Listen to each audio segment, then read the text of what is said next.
Hello and welcome to livealittlehigher.com. This week we read Parashat Chukas, and there's a very perplexing situation that happens in this Torah portion in which the Jewish people were traveling in the desert after Miriam's death. And we know that Miriam was the source of water for the Jewish people. There were three blessings that they had through this tzaddikim of Aaron, Moshe, and Miriam. Aaron, the clouds of glory, wherein he's married. The manna fell for them for 40 years in Moshe Rabbeinu's merit. And Miriam carried a well, a rock, that actually gave them water through the 40 years in the desert. So after traveling for 40 years in the wilderness, the people of Israel arrived in a place called Kadesh, in the Sin desert, on the border of the Holy Land, and there's no water. And the people become to get very thirsty, and they start to complain, and they start telling Moshe that he should have left them to die. That why did he bring them here? Why does he keep them with no water? That the place is evil. That he should have left them in Egypt. That they have gone through a lot. And Moses calls on God, who instructs him to take the staff and gather the people. And he says to him, "You and Aaron, your brother, you shall speak to the rock before their eyes, and it will give you water." And when all are assembled together and they're talking to the rock and there's no water, what Moshe Rabbeinu does is that he starts hitting the rock. And it says that Moses addressed the people and he said to them, "Listen, rebellious ones, shall we bring forth water for you from this rock?" And Moses raises his hand and strikes the rock twice with his staff, and water gushes forth, and the people and their cattle drink. So what happened after this was very, very puzzling. God gets very angry at him and at Aaron, and he says that because of this, they are not allowed to go into the land of Israel, and that they're going to die in the desert before the new generation comes into the land of Israel. So for 100 generations, many Torah scholars have been arguing about this question and trying to come to explain it and to be able to put in the pieces and to understand how a leader that was not just any leader, he was the leader. It says that from Moshe to Moshe, there's nobody like Moshe. He was the epitome of perfection in this world. How can it be that someone like him was denied, after everything he went through, was denied his dream that was to come into the land of Israel? So we see that God says to Moses and Aaron, "Because you did not believe in me," look at this, "because you did not believe in me, to sanctify me before the eyes of the children of Israel, therefore you will not bring this congregation into the land that I have given them." So what did he do? What was so terrible? He hit a rock. 39 years before, he had hit a rock. God told him, "Hit the rock." Now he told him, "Speak to the rock." So what's so bad? Like, it's not like a crime. What was so bad here? What did he do that warranted such a punishment? So the commentaries search the text for clues, and the Rashi, the famous Rashi, Rabbi Shlomo Yitzhak, he points out that God instructed Moses to speak to the rock. The whole thing was, hey, speak to the rock. You don't need to strike it. And he failed. He failed to do it, and God got upset because he said, "Hey, you didn't do what I told you to do." And in the eyes of the children of Israel, it's like you took the law in your own hands. And that puts me down. And then Maimonides, Rabbi Moshe ben Maimon, has a different explanation. And he says that Moses' failing was that he got angry and spoke harshly to the people. He said to them, "Listen, you troublemakers. So a person that is in the level of Moshe Rabbeinu is not allowed to get angry. And then we have Rabbi Levi Yitzhak of Berdichev, and we see that each one was born in different times. Maimonides was from the 1040 to 1105, and Maimonides comes from 1135 1204, and then we have Rabbi Levi Yitzhak of Berdichev is from the late 1700s, early 1800s. And this Rabbi Levi Yitzhak of Berdichev, he has a very interesting insight here. And he says that Rashi and Maimonides' explanations are not so one against the other. He says actually there are two sides of one coin. And he says that Tzaddik is not only a leader of his people, but also the master of his environment. This is something brilliant what he's saying. He says that there's two roles are intertwined, the later deriving from the former. If a leader's relationship with his people is loving and harmonious, then the physical world is gonna be also loving and harmonious. It's gonna yield to the people. It's gonna be a time where there's not gonna be hurricanes and droughts and fires.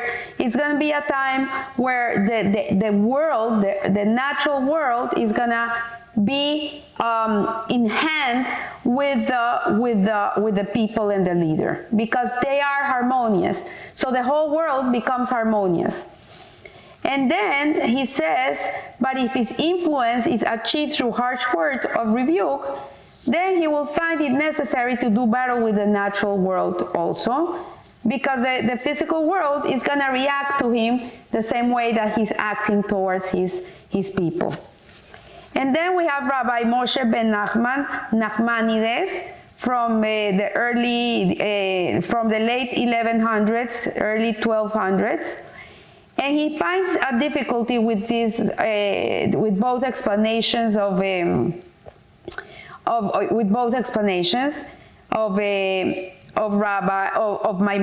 and Rashi.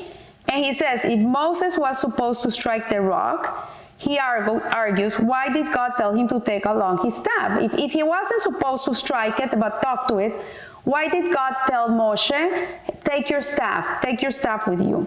And the Torah repeats this fact, further emphasizing that Moses took along the staff from the presence of God as he had commanded him. He did everything that God told him to do. God told him, take your staff, go, talk to the rock. He talked to the rock, no answer, did everything. In light of God's instructions to Moses on a previous occasion, 39 years before, where he said to strike the rock, this is in Exodus, then Moshe assumed, okay, if the rock is not yielding water, then if I did it 39 years ago, then I might as well do it again. He didn't think it was such a big deal. And we see that as for Maimonides' explanation, there were other instances in which the Torah tells us more explicitly than this case that Moses got angry, and for apparently less justifications. If no punishment was decreed in those cases, why now? So we see that around the 40 years of the Jews wandering in the desert, this is not the first time that Moses gets angry with the people. He calls them stiff-necked people, they're rebels. If they wanted meat, and so they cried, and they wanted this, and so they cried, and they were never happy. So this time, it wasn't such a harsh rebuke towards them. Why was God so harsh with Moshe? So Nachmanides, Rabbi Moshe ben Nachman, offers his explanation. He says that Moses erred in saying to the people, shall we then bring forth water for you from this rock? Words that can be seen as implying that extracting water from a rock is something that Moses rather than God does. So the whole issue here was that the people didn't recognize that the water was given to them by God. And this is a lack of trust. This is a lack of bitachon. And this is something that we fail in our lives too. Like, you're expecting to make a living because your job should work well, or your boss should pay you on time, or the stock market went over the roof, so you made a lot of money this month. And you don't recognize that you're not making money because of your boss or your business or the stock market. You're making money because God is giving you the money. This is the whole premise here. So the problem here was that the failure was that God made the people believe, Moshe made the people believe, not wanting to create this situation, but by him hitting the rock and not talking to the rock until the rock yielded water, made it seem like the water was being produced because of Moshe hitting the rock and not because God was giving them the water. So there is one common denominator in these and the numerous of other explanations offered by the commentaries. The implication that whatever the problem was, it was really the problem. So the implication was the problem. Basically, God is getting Moses on a technicality. In his arguments with God, Moses senses this, in effect saying, to you, God, you set me up. So God set Moshe Rabbeinu up for failure. It was decreed before, many years before, 40 years before, that he was not going to enter into the land of Israel, that he was not going to come with this generation. And we see that God decreed that the entire generation, all males above the age of 20, would die out in the desert after the sin of the spies, with the sole exception of two men who were Caleb, the son of Yefuneh, and Yehoshua ben Nun, who was going to be the next leader after Moshe Rabbeinu. And so Moses, who craved to enter the land of Israel, this was what he dreamed about his whole life. He prayed 515 times for Hashem to allow him to come into the land of Israel with no luck. This was not meant to be, because at the end of the day, Moshe was the leader of the generation that died in the desert. He was the leader of this generation. But after they all passed away, he was not meant to be the leader. He was not meant to be the shepherd of the new generation. So there's a parable that explains this very well. And it's the story of a shepherd that was given the flock of the king to feed and care for, but the flock was lost. And when the shepherd sought to enter the royal palace, the king forbade him to come in. He didn't let him to come in. And he said to him, when the flock that was entrusted to you is recovered, you too will be admitted. So the original plan was that the 600,000 souls that left Egypt, that went in this desert for 40 years with Moshe, were meant to come to the land of Israel. The first generation that left Egypt were meant to come into the land of Israel. But because of the sin of the spies, because they got desperate and they cried, and Hashem said, for no reason you're crying, I'm going to give you every reason to cry on the 9th of Av, and you're going to all die in the desert. I'm not going to allow these people to come into the land of Israel, people that don't appreciate what I'm giving them. And so the message is implicit in God's words to Moses immediately following his striking of the rock. And he says to Moshe, therefore you will not bring this congregation into the land I have given them. From this is the Midrash deduces this congregation. You will not bring in that congregation, you will.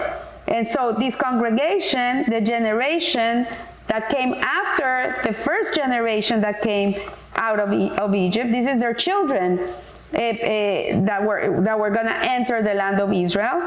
This was not the generation that Moshe Rabbeinu was the leader that was supposed to bring them in.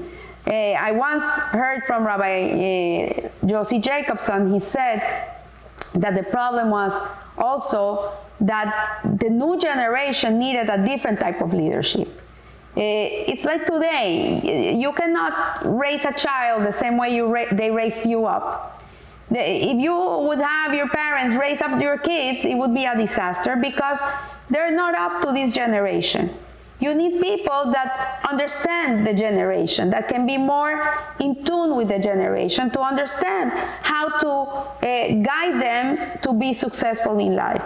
So the same way, Moshe Rabbeinu was a great leader. There was never, ever again a leader like him, ever. But he was not the leader for the new generation that was going to come into the land of Israel. So it says here, Rabbi Yankee Taber finishes this beautiful explanation. It says, when they will enter the land, God is saying to Moses, and they will, when the final redemption will redeem all generations of history, you will lead them in. So when Mashiach comes, Moshe Rabbeinu is going to be the one that's going to be at the front of the lines, bringing us all into the land of Israel. So I want to wish you a blessed week, and remember, live a little higher. Thank you.